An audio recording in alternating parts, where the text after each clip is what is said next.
বড় ভাইয়ের মৃত্যুতে দেশে আসতেই বাবার চাপের মুখে বিয়ে করতে বাধ্য হলাম। সদ্য বিবাহিত হওয়া আমার বড় ভাইয়ের স্ত্রী নীরাকে বাবা এমনটা করবে জানলে দেশেই আসতাম না। নিজেকে গুছিয়ে নিতে চেয়েছিলাম, কিন্তু তার আগেই এত বড় একটা ঝড় বয়ে যাবে জীবনের উপর দিয়ে ভাবতেই পারিনি। 8 মাস আগেই ভাইয়া নীরাকে বিয়ে করে, এর 2 মাস পরই আমি বিদেশে চলে যাই। নীরাকে কখনোই আমি এভাবে দেখিনি, সব সময় বড় ভাইয়ের স্ত্রীর চোখেই দেখেছি। যদিও বয়সে সে আমার অনেক ছোট, কিন্তু কখনোই ভাবতে পারিনি আমার জীবন সঙ্গী তাকে করব। কিন্তু বাবার সম্মানের দিকে চেয়ে সব মেনে নিতে বাধ্য হলাম। বাসর ঘরে নীরা একা একা বসে আছে, আর আমি ছাদে বসে ভাবছি আমার জীবনটা শেষ হয়ে গেল এভাবে বাবার মুখের দিকে তাকিয়ে। না, তা হতে দেব না। আমি এবার বিদেশে চলে গেলে আর আসবো না, আর নীরাকে কোনোভাবেই স্ত্রী হিসাবে মেনে নিতে পারবো না। রাত প্রায় 2টো বেজে গেছে। আমি নিচে নেমে গিয়ে দরজাটা খুলতেই দেখি নীরা বসে বসে কাঁদছে। আমাকে দেখেই নীরা খাট থেকে নেমে দাঁড়িয়ে গেল এবং বলতে শুরু করলো, আমাকে ক্ষমা করে দেবেন, আমার জন্য আপনাকে এমন পরিস্থিতির মধ্যে পড়তে হলো। আমি এটা জানি আপনি কোনো দিনও আমাকে মন থেকে মেনে নিতে পারবেন না, আর এটা হওয়াটাই স্বাভাবিক। অন্য কেউ হলেও মেনে নিতে পারতো না, তাই আমি কখনো কোনো প্রকার অধিকার খাটাতে আসবো না। আপনি আপনার মতন চলতে পারেন, যেমন খুশি ঠিক তেমন করে। বলেই নীরা খাটের ওপর থেকে সরে গিয়ে এক কর্নারে শুয়ে কান্না করতে থাকলো। আমি আর কিছু বললাম না। প্রচন্ড রাগ নিয়ে বারান্দায় চলে গিয়ে একের পর এক সিগারেট টানছি। দেখতে দেখতে যে কখন রাত শেষে ভোর হয়ে এলো বুঝতেই পারিনি। নীরা বিছানা থেকে উঠে ফ্রেশ হতে চলে গেলে আমি গিয়ে বিছানায় শুয়ে পড়ি। চোখে ঘুম ঘুম লেগে আসতেই আমি ঘুমিয়ে গেলাম। 11টার দিকে মায়ের ডাকে ঘুম থেকে উঠে ফ্রেশ হয়ে নাস্তার টেবিলে গিয়ে দেখি নীরা নাস্তা রেডি করছে। প্রচন্ড রাগ নিয়ে কোনো রকমে নাস্তা করে বাসা থেকে বের হয়ে গেলাম। মনের ভিতর আগুন জ্বলছে, কোনোভাবেই ঘরে মন টেকানো সম্ভব না। মনে মনে ভাবছি গিয়ে বন্ধুদের সাথে আড্ডা দিয়ে সময় পার করে দেব। যে কদিন দেশে আছি তার রাত করে বাড়ি ফিরবো যখন নীরা ঘুমিয়ে পড়বে। ওর মুখটাও আমার দেখতে ইচ্ছে করে না কেন জানি। ভাবতে ভাবতে বন্ধুদের মাঝে চলে গেলাম। যেতেই বন্ধুরা বিভিন্ন রকমের মন্তব্য শুরু করলো। সরাসরি বলতে শুরু করলো, কি রে বন্ধু, কেমন রাত কাটলো, ভালোই তো পেয়েছিস ভাবিকে। আরো অনেক রকম বাজে কমেন্টস করতে শুরু করলো। ওদের কথায় মেজাজ আরো খারাপ হয়ে গেল। ওদের সাথে তেমন কোনো কথা না বলি সেখান থেকে উঠে চলে আসলাম। নিরিবিলি একটা জায়গা দেখে বসে পড়লাম। পকেট থেকে ফোনটা বের করে ডাটা কানেকশন অন করতেই মেসেঞ্জারে টুংটাং শব্দ করে দিয়ার মেসেজ আসতে শুরু করলো। দিয়ার সাথে বিদেশে থাকা অবস্থা থেকেই ফেসবুকে পরিচয়। কিছুদিনের ভিতরেই আমাদের সম্পর্কটা ভালোবাসায় রূপ নেয়। আমি কখনো বিশ্বাস করতাম না যে ভার্চুয়ালে ভালোবাসা হতে পারে, কিন্তু দিয়া তা ভুল প্রমাণ করে দিয়েছে। ও আমাকে ফোনের অন্য প্রান্ত থেকে এমন ভাবে কেয়ার করেছে যে মনে হতো সে সব সময় আমার পাশেই ছিল। এত হাজার মাইলের দূরত্বকেও তখন দূরত্ব মনে হতো না। বাস্তবতার জন্য এই কয়েকদিনের মেয়েটাকে মেসেজ দিতেই পারিনি। না জানি কত কিছু ভেবে বসে আছি। ভাবতে ভাবতে মেসেজ ওপেন করতেই দেখি দিয়ার অভিমানী মেসেজ। কি, আমাকে ভুলে গেলে দেশে এসি? তুমি না বলেছিলে সব কাজ শেষ করেই আমার সাথে দেখা করবে? কই, তুমি তো এলে না। আসবে তো দূরের কথা, না একটা মেসেজ না কোনো কল। তুমি কি ঠিক আছো? আমি আর দেরি না করে দ্রুত মেসেজ ব্যাক করলাম। ঠিক আছি, আমি একটু ব্যস্ত ছিলাম বুঝোই তো তুমি। চলো আজ একসাথে লাঞ্চ করব। লিখে বসে আছি, কয়েক মিনিটের ভিতরেই দিয়ার রিপ্লাই আসলো, চলে আসো। ঠিকানা দিয়ে দিল। আমি বললাম ঠিক আছে, তুমি আসো, আমি আসছি। বলেই সেখান থেকে উঠে রওনা দিলাম দিয়ার সাথে দেখা করার জন্য। মনে মনে ভাবছি, দিয়াকে কি নীরার কথা বলবো? না, ওকে কিছুই বলা যাবে না। কিছুদিনেরই তো ব্যাপার। বিদেশ গিয়েই নীরাকে ডিভোর্স দিয়ে দেব। অযথা ওকে বলার কি দরকার?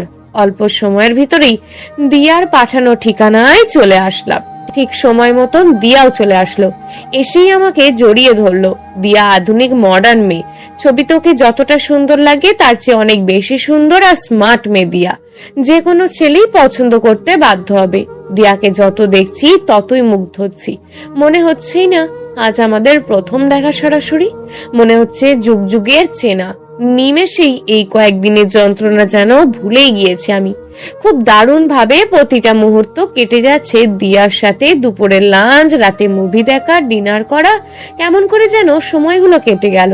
রাত 11:30টার দিকে দিয়াকে বিদায় দিয়ে বাড়ির উদ্দেশ্যে রওনা হলাম। মনটা আবারও খারাপ হয়ে গেল। বাসায় গিয়ে আবারও নীরার মুখ দেখতে হবে। অসহ্য একটা মেয়ে, দেখার সাথে সাথেই মনটা খারাপ হয়ে যাবে। রাত 12টার দিকে বাসায় আসলাম। কয়েকবার কলিং বেল টিপ দিতেই নীরা এসে দরজাটা খুলে দিল। শরীরের শাড়ি ঠিক মতন নেই, মনে হয় ঘুমিয়েছিল। চুলগুলো এলোমেলো হয়ে মুখের সাথে লেপ্টে ছিল। আমি কয়েক মুহূর্ত তার দিকে তাকিয়েছিলাম। আমাকে তাকিয়ে থাকতে দেখে সে চোখ নামিয়ে নিল। সেই মুহূর্তে আমার খুব ইচ্ছে করছিল তার মুখ থেকে চুলগুলো সরিয়ে দিতে।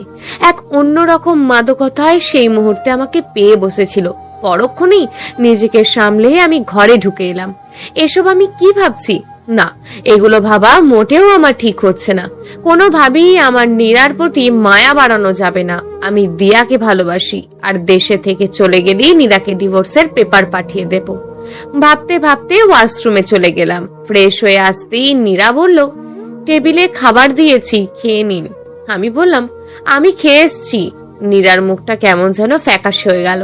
সে কিছু বলতে চেয়েও থেমে গেল। তারপর খাবারগুলো ঢেকে রেখে এসে বিছানার এক কর্নারে গিয়ে শুয়ে পড়ল। আমি আমার মতন বিছানায় শুয়ে শরীরের চাদর টেনে নিলাম।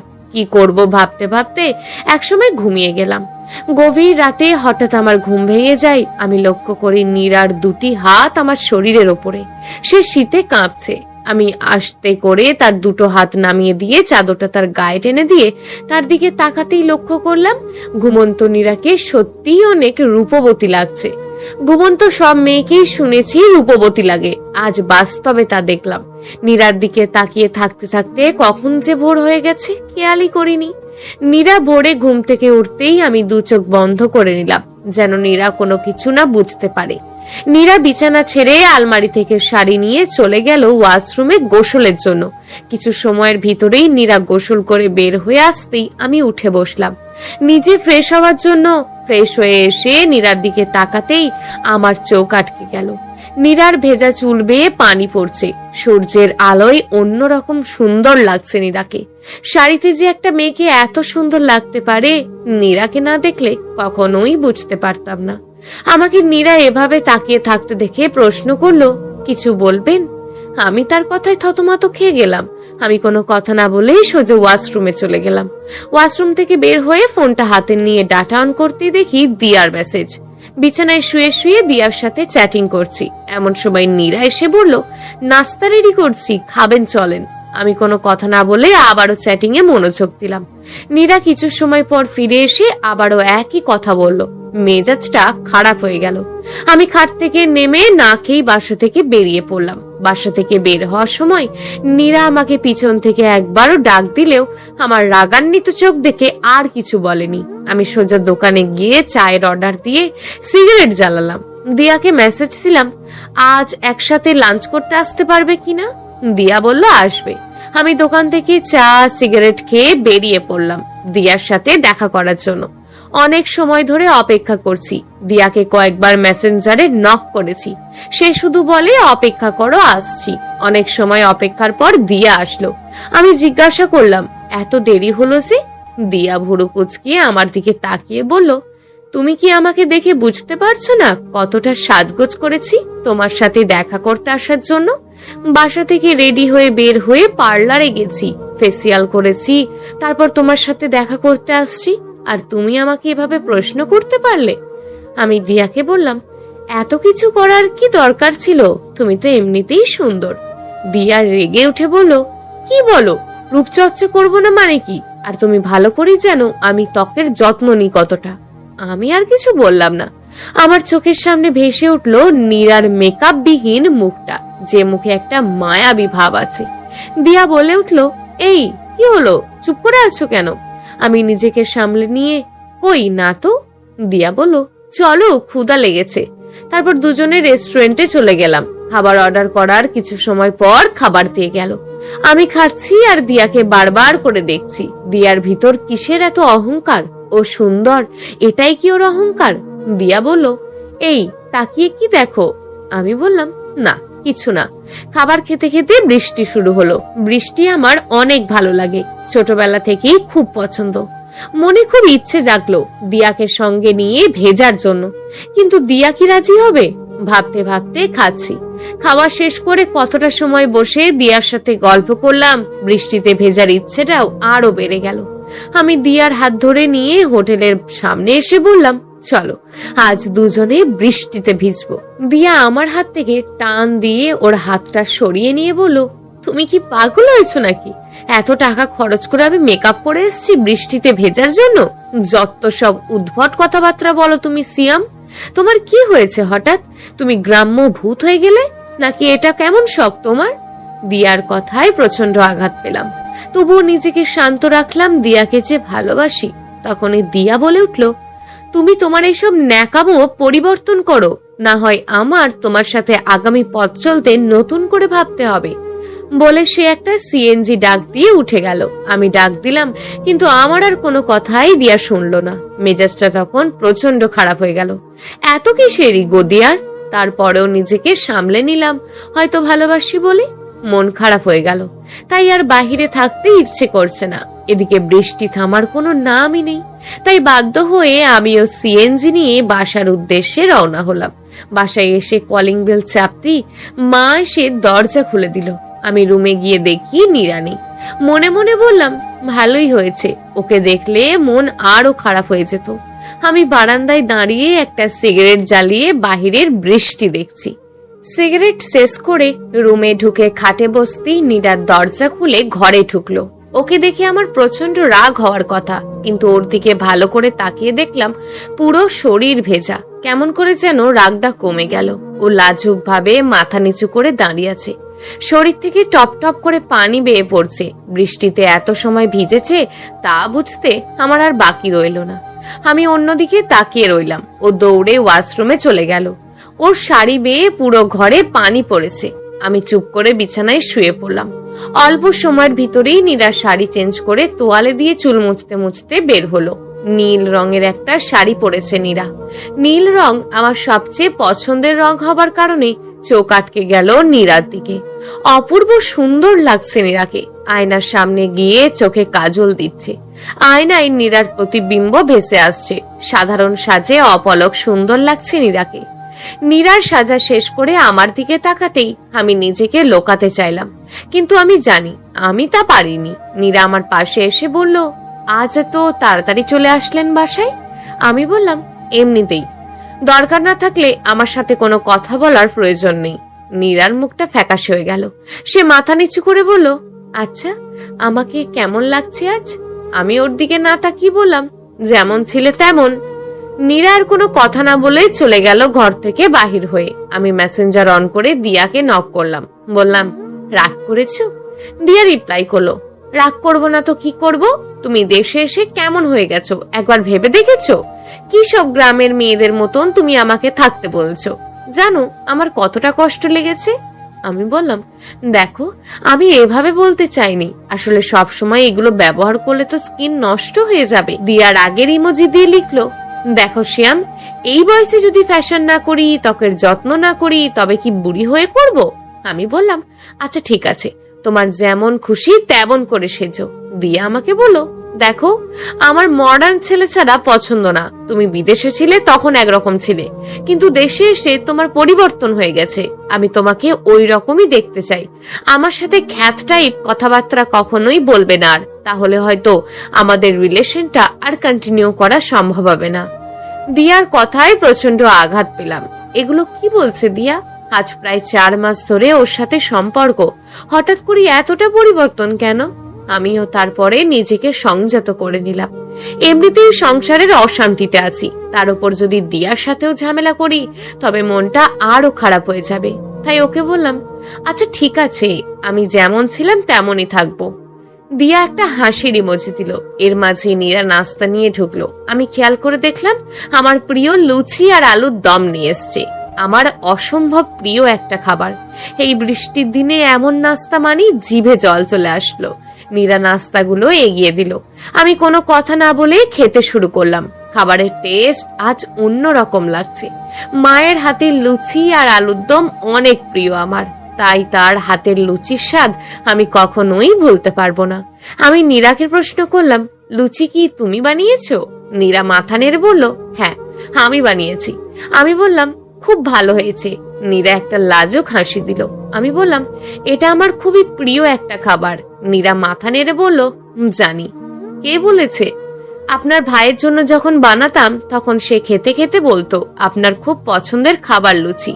এর জন্য নাকি ছোটবেলায় দুই ভাই অনেক ঝগড়াও করতেন। সেই মানুষটা আপনাকে অসম্ভব ভালোবাসতো। বলতে বলতে দেখলাম নীরার চোখের কোণে পানি চলে এসছে। নীরার চোখের পানি লুকাতে হয়তো দৌড়ে চলে গেল বারান্দায়। পুরনো দিনগুলির কথা মনে পড়ে গেল। দুই ভাই কতই না মজা করতাম। দুজনের সবকিছু একই রকম লাগতো। জামা কাপড়, খাবার সবকিছু দুই ভাইয়ের একই রকম থাকতো ছোটবেলা থেকে।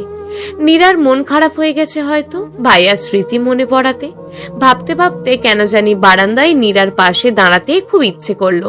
খাট থেকে নেমে আমিও গিয়ে দাঁড়ালাম বারান্দায় নীরার দিকে। নীরার চোখ বেয়ে টপ টপ করে পানি পড়ছে। কেন জানি প্রচন্ড রাগ হচ্ছিল। আমার কাছে মনে হচ্ছে ন্যাকা কান্নাকাটি করছে নীরা। কিছু বলতে যাব এমন সময় নীরা বলে উঠল, আসলে আমার জন্য আপনার জীবনটা এমন হয়ে গেছে, কিন্তু আমি কখনোই চাই না আপনার জীবনটা এমন হোক। আমি চাই আপনি সুখে সংসার করেন। আমি আপনার জীবনে কখনোই বাধা হয়ে আসবো না। সবার জীবনে স্বপ্ন থাকে, আমারও ছিল। একটা সুখের সংসার হবে, স্বামীর ভালোবাসা থাকবে সেখানে, একটা ছোট্ট বাচ্চা হবে, পুরো বাড়ি হাসি খুশি আর দুষ্টুমিতে মাতিয়ে তুলবে। দিন শেষে স্বামী ক্লান্ত শরীরে আসবে, আমি তার জন্য এক গ্লাস শরবত বানিয়ে নিয়ে গিয়ে শাড়ির আঁচল দিয়ে মুখটা মুছে দিতে দিতে বলবো, খুব ক্লান্ত দেখাচ্ছে তোমায়, শরবতটা খেয়ে ফ্রেশ হয়ে রেস্ট নাও। সে আমায় জড়িয়ে ধরে বলবে, তোমাকে দেখার পর সব ক্লান্তি চলে গিয়েছে, চলো তোমাকে কাজে সাহায্য করি। সবকিছু ঠিক মতোই চলছিল। খুব ভালোবাসতো আমাকে আপনার ভাই, কিন্তু ওপরওয়ালা হয়তো সে সুখ আমার কপালে রাখেনি। কিন্তু আমি চাই না আমার জন্য আপনার স্বপ্নগুলো হারিয়ে যাক। আমি চাই আপনার জীবনটা সুন্দর করে গোছানো হোক, আপনার স্বপ্নগুলো সত্যি হোক। আমি চাই আপনি পরিপূর্ণ হন জীবনে। কথাগুলো বলছে আর মুক্তদানার মতন চোখ পানি বেয়ে পড়ছে নীরার চোখ থেকে। আমি আর কিছু না বলে সিগারেট শেষ করে চলে আসলাম রুমের ভিতর। বিছানায় শুয়ে পড়লাম। নীরা তখনও বারান্দায় দাঁড়িয়ে কান্না করেই চলেছে। আমার কাছে ভালো লাগছে না কোনো কিছুই। খারাপ লাগছে নীরার জন্য। ওর তো কোনো দোষ নেই। না, আমি কোনো কিছু নিয়ে ভাবতে চাই না। আমি কোনো মায়ায় পড়তে চাই না। মোবাইল হাতে নিয়ে দেখিয়ে দিয়াকে মেসেজ করলাম। দিয়ার সাথে দীর্ঘ সময় চ্যাটিং করলাম।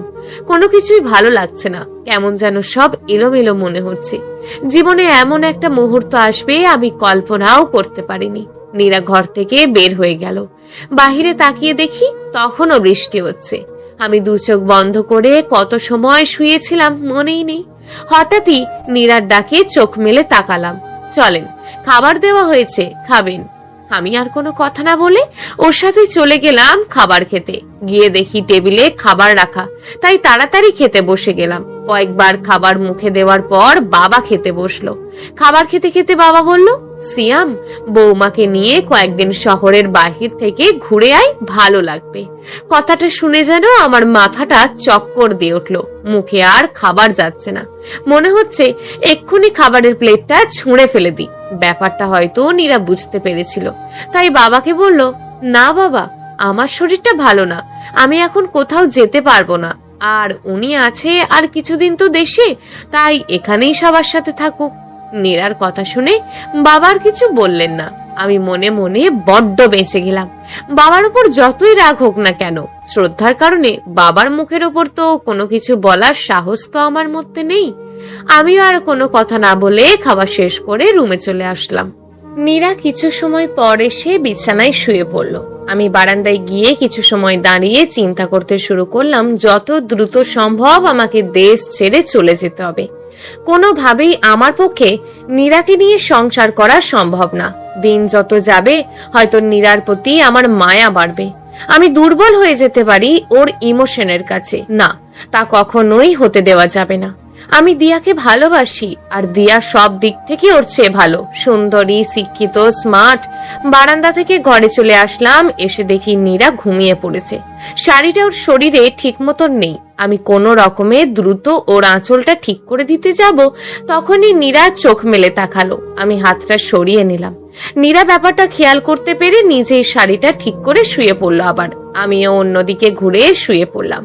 নীরা বলে উঠলো, চাদরটা শরীরে টেনে নিন, খুব ঠান্ডা পড়েছে। আমি নীরার কথায় কোনো কর্ণপাত না করে চুপ করে শুয়ে থাকলাম। কিছু সময় পর নীরা নিজেই চাদরটা আমার শরীরে টেনে দিতেই ওর হাতের কাঁচের চুরির শব্দ আমার কানে ভেসে আসলো। নীরব ঝিরঝির বৃষ্টির শব্দের সাথে ওর চুরির শব্দটা খুব দারুণ লাগলো। অন্যরকম একটা ভালো লাগা সৃষ্টি হলো মনের ভিতর। আমি নীরার জায়গায় দিয়াকে চিন্তা করতে শুরু করলাম। আচ্ছা, দিয়াকে কি চুড়িতে এত সুন্দর লাগবে? পরক্ষণেই চিন্তা করলাম, আমি এসব কি ভাবছি? দিয়া একজন আধুনিক মেয়ে, আর আমিও আধুনিক ছেলে। এসব চিন্তা করা মোটেও ঠিক না। দিয়া ঠিকই বলে, দেশে এসে আমার কেমন যেন পরিবর্তন হয়ে যাচ্ছে। ভাবতে ভাবতে একসময় ঘুমিয়ে পড়লাম। ঠান্ডার বৃষ্টির কারণে খুব ভালো ঘুম হলো। অনেক দেরিতে ঘুম ভাঙলো। ঘুম থেকে উঠে দেখি বৃষ্টি নেই। সূর্যের আলো জানালা দিয়ে ঘরে প্রবেশ করছে। নীরাকে দেখলাম না বিছানায়, তার মানে ও আগেই উঠে গেছে। আমিও বিছানা ছেড়ে ওয়াশরুমে গিয়ে ফ্রেশ হয়ে নিলাম। ফ্রেশ হয়ে বের হতেই নীরা বলল, নাস্তা রেডি করছি, এসে খেয়ে নিন। যতটুকু পারলাম খেয়ে বাসা থেকে বের হয়ে পড়লাম। বন্ধুদের সাথে রাগ করে কি থাকা যায়? আমিও পারলাম না। আর বন্ধুরাও তো ওই দিন ঠিকই বলেছিল, বন্ধুরা অনেক কিছুই বলতে পারে। নতুন বিয়ে করার পর বন্ধুরা অনেক রকম মজা করতেই পারে, কিন্তু ওরা তো জানে না আসলে আমি যে কতটা সমস্যার মধ্যে আছি। ভাবতে ভাবতে বন্ধুদের ফোন দিতে শুরু করলাম। অল্প সময়ের ভিতরে সব বন্ধুরা চলে আসলো। সবাইকে নিয়ে আড্ডা দিলাম। সবাই মিলে প্ল্যান করলাম ঘুরতে যাব, মজা করব, আর আমাকে নাকি পার্টি দিতে হবে। আমিও মন ভালো করার জন্য রাজি হয়ে গেলাম। সবাই মিলে ডিসিশন নিলাম কোনো রিসর্টে যাব। যেমন ভাবা তেমন কাজ। মনকে ফুরফুরে করতে চলে এলাম একটা রিসর্টে। সারাদিন ঘোরাঘুরি, মজা মাস্তি করলাম সবাই। বাসায় ফিরে আসতে আসতে রাত প্রায় 12:30 বেজে গেল। কলিং বেল দিতেই নীরা এসে দরজা খুলে দিল। আমি সোজা রুমে ঢুকে গেলাম। নীরাও পিছু পিছু আসলো। এসে বলল, খাবেন না? আমি বললাম, খেয়ে এসেছি, তুমি খেয়ে নাও। নীরা রুম থেকে বের হয়ে গেল। আমি ওয়াশরুমে চলে গেলাম। ওয়াশরুম থেকে বের হয়ে এসে দেখি নীরা শুয়ে আছে। আমি জিজ্ঞেস করলাম, খেয়েছো? নীরা মাথা নাড়িয়ে বলল, না। আমি আর কিছু বললাম না।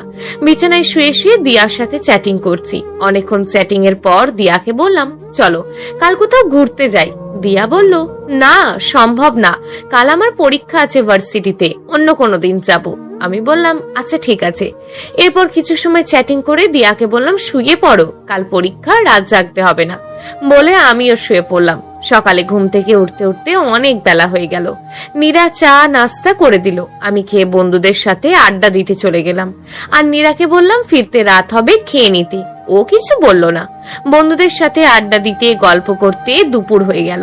সবাই মিলে দুপুরে লাঞ্চের জন্য একটা রেস্টুরেন্টের দিকে রিক্সা নিয়ে যাচ্ছি। এমন সময় দেখলাম দিয়াকে। দিয়া রিক্সা নিয়ে যাচ্ছে, কিন্তু ওর ভার্সিটি তো অন্যদিকে। আমি পকেট থেকে ফোন বের করে দিয়াকে কল দিলাম। দিয়া ফোন ধরতেই আমি জিজ্ঞেস করলাম, ভার্সিটিতে গেছো? দিয়া বলল, হ্যাঁ, এই তো ভার্সিটির সামনে। কথাটা শুনে আমি যেন আকাশ থেকে পড়লাম। দিয়া এভাবে আমাকে মিথ্যা বলতে পারলো? কিন্তু কেন মিথ্যা বলা? আমি কখনো ভাবতেও পারিনি দিয়া এমনটা করতে পারে।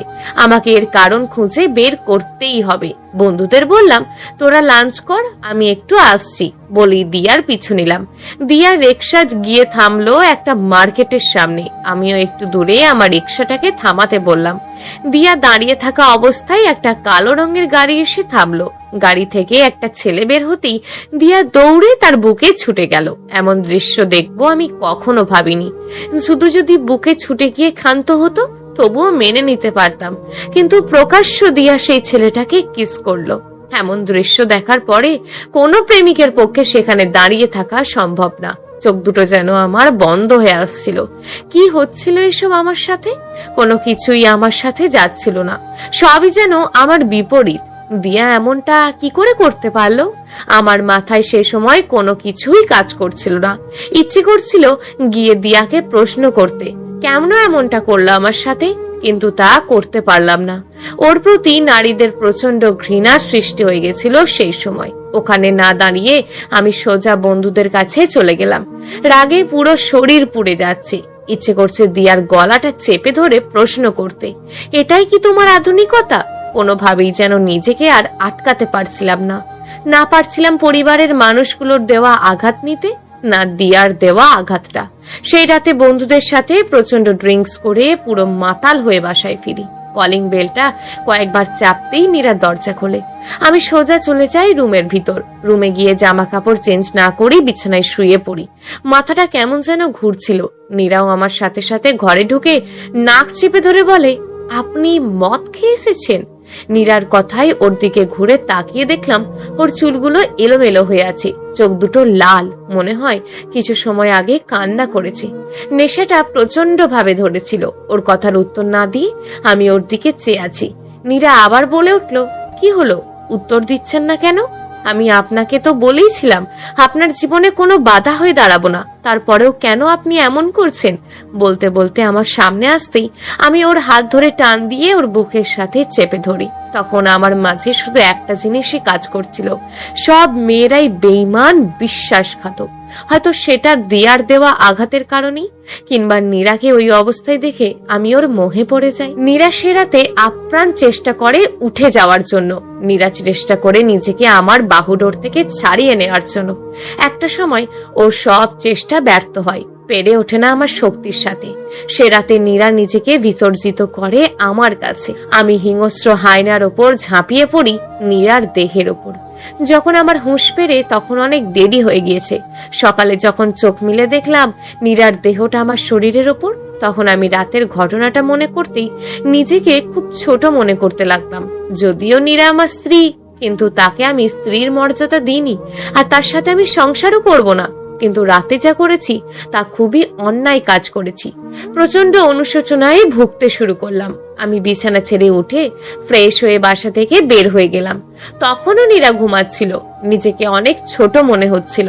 সারাদিন বন্ধুদের সাথে আড্ডা দিয়ে সন্ধ্যায় বাসায় ফিরি। রুমে গিয়ে দেখি নীরা বারান্দায় দাঁড়িয়ে আছে, হয়তো কান্না করছে। আমিও বারান্দায় চলে যাই। আমাকে দেখে নীরা চোখের পানি মুছে জিজ্ঞেস করে, কখন আসলেন? আমি বলি, মাত্রই আসলাম। নীরা বলল, আপনি দাঁড়ান, আমি চা করে নিয়ে আসছি। আমি নীরার হাতটা চেপে ধরে বললাম, দেখো, কাল রাতে যা হয়েছে তার জন্য আমি অনুতপ্ত, তুমি কিছু মনে করো না। নীরা চুপ করে রইল অনেক সময়, কোনো কথা বলল না। তারপর বলল, ভুলের কিছুই হয়নি, আপনার অধিকার আছে সম্পূর্ণ আমার উপর। আমি আর কিছু বলতে পারলাম না। হয়তো সেদিন সে আমার ব্যবহারে অনেক কষ্ট পেয়েছিল। আমিও অনুশোচনায় ভুগতেছিলাম। সব দিক থেকে আমি পুরো হতাশ হয়ে গিয়েছিলাম, তাই আর দেশে থাকতে ইচ্ছে করছিল না। হতাশ থেকে মুক্তি পাওয়ার জন্য ছুটি শেষ হওয়ার আগেই বিদেশে চলে যাওয়ার সিদ্ধান্ত নিলাম। নীরার সাথে তেমন কোনো কথা হতো না। নীরাও হয়তো রাগে অভিমানে আমার দিক থেকে মুখ ফিরিয়ে নিয়েছিল। যে নীরা এত কিছুর পরেও হাসি খুশি থাকার চেষ্টা করত, সে নীরাও কেমন যেন মন মরা হয়ে গেল। ওর হাসি কান্নাকেও আমি পাথর বানিয়ে দিই। এদিকে সেদিনের পর দিয়ার সাথেও আর তেমন কোনো যোগাযোগ করতাম না। যদিও দিয়াও যোগাযোগ করার চেষ্টা করতো, ফোন দিত, আমি এড়িয়ে যাওয়ার চেষ্টা করতাম। দিয়া প্রতিদিনই ফোন দিত, কখনো আমি রিসিভ করতাম, কখনো করতাম না। নিজের ভিতরটা জ্বলে পুড়ে যাচ্ছিল অনুশোচনায়। নীরার সাথে আমি অনেক বড় অন্যায় করে ফেলেছি, এটা ভেবে দিন দিন আমি মানসিকভাবে ভেঙে পড়ছিলাম। নীরা প্রয়োজন ছাড়া আমার সাথে আর একটা কথাও বলতো না। হঠাৎ একদিন বন্ধুদের সাথে দেখা করতে যাওয়ার সময় বাসায় ফোনটা রেখে চলে যায়। বন্ধুদের সাথে যখন রাতে আড্ডা দিয়ে বাসায় ফিরি, তখন নীরা আমাকে বলে, আপনাকে একটা মেয়ে ফোন দিয়েছিল, সম্ভবত মেয়েটা আপনাকে অনেক ভালোবাসে, কাল সে আপনার সাথে দেখা করতে চাইছে। আমি থতমত খেয়ে যাই। আমি বুঝতে পারি যে দিয়াই ফোন দিয়েছিল। নীরা বলতে শুরু করলো, জীবন এভাবে চলে না, আপনি মেয়েটার সাথে দেখা করেন, মেয়েটা অনেক কান্না করেছে, মেয়েটা সত্যি সত্যি হয়তো আপনাকে অনেক ভালোবাসে। নীরার কথায় প্রচন্ড রাগ উঠলো আমার। আমি রেগে গিয়ে নীরাকে বললাম, কিসের ভালোবাসা? কাকে ভালোবাসা বলে? তুমি যে আমাকে ভালোবাসো সেটা তুমি জানো? নীরা আমার দিকে কয়েক সেকেন্ড তাকিয়ে তারপর বলল, আমি আপনাকে ভালোবাসি না, বলেই নীরা ছুটে চলে গেল বারান্দায়। আমিও নীরার সাথে ছুটে গেলাম। নীরা কান্না করছে। আমি বললাম, এই কান্না করবে না, তুমি বলছো আমি যাব, কিন্তু কোনো রকম কান্না করবে না। নীরা চোখের পানি মুছতে মুছতে বলল, হ্যাঁ, আপনি আগামীকালকেই যাবেন এবং ওই মেয়ের সাথে কথা বলবেন। প্রয়োজনে যদি দুজনের কথা বলে ভালো লাগে, বিয়ে করে বাসায় নিয়ে আসবেন। আমি আপনাদের পথের বাধা হব না। তারপর আর আমাদের মাঝে এই বিষয়ে আর কোনো কথা হলো না। আমি দিয়াকে মেসেজ দিয়ে বললাম, কাল আমি তোমার সাথে দেখা করব, কোথায় কখন দেখা করব তা তাকে জানিয়ে দিলাম। দিয়াও বলল ঠিক আছে, সময় মতন আসবে। তারপর আর কোনো কথা বললাম না। মনে মনে ভাবলাম ওকে সেদিনের কথা বলবো যা আমি দেখেছি। কিছু সময় পর নীরা রাতের খাবার নিয়ে ডাক দিল। রাতের খাবার খেয়ে এসে বিছানায় শুয়ে পড়লাম। নীরাও এসে পাশে শুয়ে পড়ল। দুজনের মাঝে সে রাতে আর কোনো কথা হলো না। সকালে উঠে ফ্রেশ হয়ে নাস্তা করে বের হলাম দিয়ার সাথে দেখা করার জন্য। যেখানে দেখা করার কথা সেখানে চলে গেলাম। অপেক্ষা করতে শুরু করলাম দিয়ার আসার। আমি ঘড়ির দিকে তাকিয়ে দেখি আগেই চলে এসেছি। সময় মতন দিয়াও চলে আসলো। আমাকে দেখে দৌড়ে আমার বুকে ছুটে আসলো। ও আমার বুকে মাথা রাখতেই আমার সেদিনের কথা মনে পড়ে গেল। সাথে সাথে দিয়াকে ধাক্কা দিয়ে বুক থেকে সরিয়ে দিলাম। দিয়া আমার দিকে তাকিয়ে বলল, এটা কি হলো? আর তুমি এভাবে আমাকে এড়িয়ে যাচ্ছ কেন শিয়াম?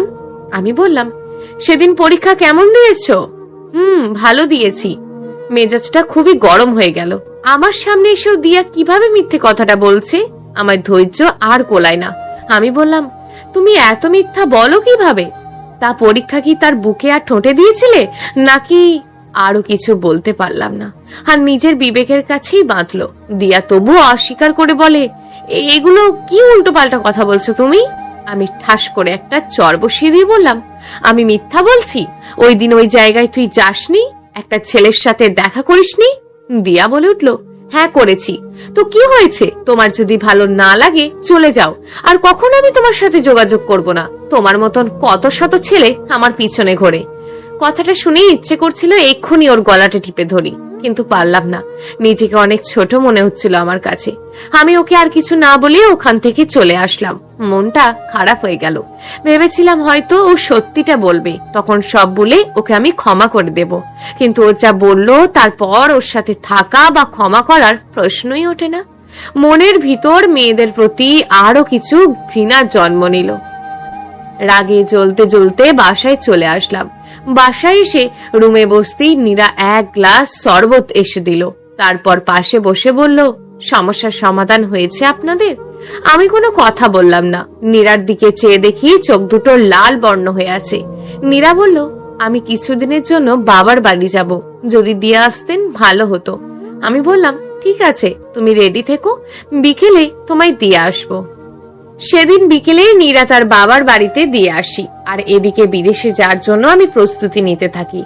অল্প কিছুদিনের ভিতর বিদেশে যাওয়ার সমস্ত ব্যবস্থা হয়ে যায়। যাওয়ার আগে বাবা মা বলেন নীরাকে বাড়িতে নিয়ে আসতে। আমি যেদিন চলে যাব তার আগের দিন নীরাকে আমাদের বাড়িতে নিয়ে আসি। পরদিন আমার ফ্লাইট রাত 11:30টায়। 9টার সময় বাসা থেকে বের হয়ে যাব। নীরার সাথে এর মাঝে আমার খুব একটা কথা হতো না। সবার কাছ থেকে আমি বিদায় নিয়ে নিলাম। বাড়ি থেকে বের হওয়ার আগে নীরার কাছে গেলাম বিদায় নিতে। ওর প্রতি সবচেয়ে বেশি অন্যায় করেছি আমি, তবুও শেষবারের মতন বিদায় তো আমাকে নিতেই হবে। নীরা বারান্দার গ্রিলটা ধরে দাঁড়িয়েছিল। আমি যেতেই ও চোখের পানি মোছার ব্যর্থ চেষ্টা করলো। তারপর মুখে একটা মলিন হাসি ফুটিয়ে বলল, আর কি আমাদের দেখা হবে? কথাটা শুনে আমার বুকটা কেঁপে উঠল, কিন্তু কোনো উত্তরই আমি নীরাকে দিতে পারলাম না। এর কোনো উত্তর সেদিন আমার কাছে ছিল না, কারণ আমি যে নিয়ত করেছিলাম আমি আর দেশে আসবো না। নীরা আমার নীরবতা দেখে বলল, আপনি হয়তো কোনো একদিন দেশে আসবেন, কিন্তু সেই দিনটা হয়তো অনেক দেরি হয়ে যাবে। আমি নীরার কথাই সেদিন ভেবেছিলাম হয়তো আমি চলে যাওয়ার পর ও বাবার বাড়ি চলে যাবে, কিংবা নতুন করে কাউকে বিয়ে করে সংসার করবে। তাই মনে মনে একটু হেসেছিলাম। আর কোনো কথা না বলে আমি বাড়ি থেকে বের হয়ে গেলাম। নীরার চোখে জল সেদিন আমায় আটকাতে পারেনি। আমি বিদেশের মাটিতে গিয়ে সবার সাথে যোগাযোগ বন্ধ করে কাটিয়ে দিলাম জীবন থেকে 5টি বছর। সবাইকে সংসারে ভুলে যাওয়ার জন্য ক্লাব পার্টি এমন কোনো কিছু বাদ ছিল না যা আমি করিনি।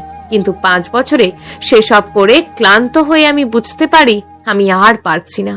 মায়ার টানে, ভালোবাসার টানে একটা সুখের সংসারের আশায় আমি আবারও ফিরে আসি দেশে। কলিং বেল চাপতেই ছোট্ট একটা বাচ্চা মেয়ে দরজা খুলে দেয়, চোখ দুটো ঠিক নীরার মতন। কোলে তুলে নিয়ে বলি, মামনি, তোমার নাম কি? মেয়েটা একটা হাসি দিয়ে বলল, আমার নাম মায়া। ততক্ষণে বাবা মা চলে আসলো। বাবা মা আমাকে দেখে কান্না করে দিল। আমি বাবাকে জড়িয়ে ধরে বললাম, বাবা, আমাকে ক্ষমা করে দাও, আমি অনেক ভুল করেছি। বাবা বললেন, তুই এসেছিস এতেই আমি খুশি, শান্তিতে মরতে পারবো। আমি বলি, বাবা এসব কি বলো? মা, নীরা কোথায়? মা কোনো কথা না বলে চুপ করে রইল। মায়ের চুপ করে থাকাটা আমার বুকের ভিতরটা মোচড় দিয়ে উঠল। তবে কি সত্যিই নীরা বাড়ি থেকে চলে গেল? মাকে বললাম, মা, এই মেয়ে কে? মা চুপ করে ঘরের দিকে চলে গেল। আমি মায়াকে নিয়ে আমার ঘরে যেতেই মা একটা ডায়েরি এনে হাতে দিয়ে বলল, তোর সাথে যোগাযোগ করার অনেক চেষ্টা করেছি, কিন্তু পারিনি। নীরা তোর জন্য এই ডায়েরিটা রেখে গেছে বলে মা রুম থেকে চলে গেলেন। আমি ডায়েরিটা খুলে পড়তে শুরু করলাম, যেখানে চিঠির মতন সব লিখে গেছে নীরা। ডায়েরিতে লেখা ছিল, সিয়াম, আপনি চলে গিয়ে আর কোনো যোগাযোগ রাখেননি বাড়ির কারোর সাথে, তাই কথাগুলো আমি এখানেই লিখে রাখছি। যদি কখনো ফিরে আসেন আর আমাকে না পান, তবে এই ডায়েরি আমার না বলা কথাগুলো বলে দেবে। আপনার সাথে আমার 1 মাস 17 দিনের ছোট্ট একটা সংসার ছিল, তাকে হয়তো আমাদের সংসার বলা যায় না, শুধুই আমার সংসার বলা যায়। তবে যদি কখনো ফিরে আসেন আর একসাথে সংসার করি, তবে সেটা হবে আমাদের সংসার। আপনি চলে যাওয়ার 1 মাস পর আমি অনুভব করি আমার মাঝে অন্য কারোর অস্তিত্বের। কোনো মেয়ের জীবনে এর চেয়ে আনন্দের আর কোনো মুহূর্ত থাকতেই পারে না, কিন্তু আমার জন্য তা আনন্দের হলো না, কারণ আপনি তো আমার পাশেই নেই। প্রতিটা মেয়েই হয়তো চায় তার স্বামীকেই খবরটা প্রথম দিতে, কিন্তু আমি অভাগী, তা পারলাম না, কারণ আপনি তো কখনো আমাকে মন থেকে মেনেই নেননি আর কোনো যোগাযোগও রাখেননি। দেখতে দেখতে আমার পেটে বড় হয়ে উঠছে আপনার সন্তান। আমার খুব আনন্দ লাগছে, যা কাউকে বলে বোঝাতে পারবো না। এই একটা স্বপ্ন আমি যে কতদিন দেখেছি, ছোট্ট একটা বাচ্চা পুরো বাড়ি ঘুরে বেড়াবে আর আমি তার পিছন পিছন ছুটে তাকে খাইয়ে দেব, সেই ইচ্ছেটা আমার পূর্ণতা পাবে। দেখতে দেখতে তার বয়স 7 মাস। ডাক্তারের কাছে গিয়ে চেক আপ করেছি। ডাক্তার বলেছে, আপনার একটা রাজকন্যা আসবে পৃথিবীতে। আচ্ছা, ওই রাজকন্যার মুখের দিকে তাকিয়ে তো আমাকে ভালোবাসবেন, ভালো না বেশে যাবেন কোথায়? সেজন্যই তো মেয়ের নাম ঠিক করে রেখেছি মায়া। ওর মায়া মাখা মুখ দেখে হলেও আপনার আমাকে ভালোবাসতেই হবে। শ্যাম জানেন, যতদিন এগিয়ে আসছে আমার ততই ভয় লাগছে। আমি এই সময় সাহস দেওয়ার জন্য হলেও স্বামীদের স্ত্রীর পাশে থাকতে হয়, কিন্তু আমার পাশে আপনি নেই। এই কষ্টটা কাউকে বলে বোঝাতে পারবো না। প্রতিটা রাত নির্ঘুম রাত্রি, জানে সেই কষ্ট। শ্যাম হয়তো আর লিখতে পারবো না, কাল হয়তো পৃথিবীতে আপনার রাজকন্যা আসবে, জানি না। আমি তার সাথে হেসে খেলে যেতে পারবো।